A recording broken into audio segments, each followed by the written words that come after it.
you discover you could be an author or more so a restaurant critic? I mean, I don't know if they have some parallelisms or not. I think they're kind of interestingly different, though. Oh, well, a variety of things. I mean, I certainly have always been an absolutely voracious reader, and therefore that definitely helps when you want to become a writer. Sure. Because you absorb that rhythm and cadence of language. It's very, very important.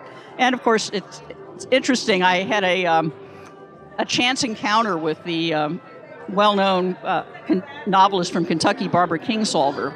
Okay. She was in Louisville years ago, did a talk. In fact, I guess I was about 28 or 29 years old, and just went to this talk, and afterwards she was talking to people, and I sort of asked the typical budding writer question, what do I need to do to become a writer? And she did not blow me off. She was incredibly kind and serious, and she said, you need to write every day. And that wasn't, you might write a sentence, you might write a paragraph, you might write 500 words, but do it every day. And I found that certainly in working at a daily newspaper, I was writing every day, and that's how you do it, Practice. And somebody also said, well, how do you become a whiskey expert? And I said, you've heard that 10,000 hours rule to become an expert in anything.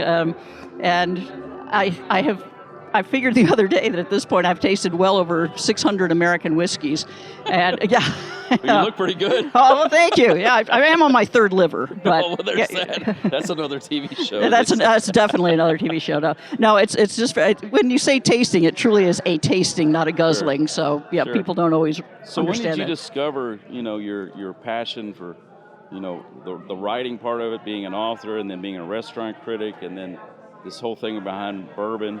I mean, maybe it's all kind of an evolution together, or maybe it's all separate events. I think a lot of it ties together. Part of it is my educational background. I have degrees in zoology and in music. There's another way to bring that in. Yeah, there's no bourbon there. Well, there sort of is, actually, because, of course, bourbon, a lot of the writing I do for Bourbon Plus magazine are science-based articles.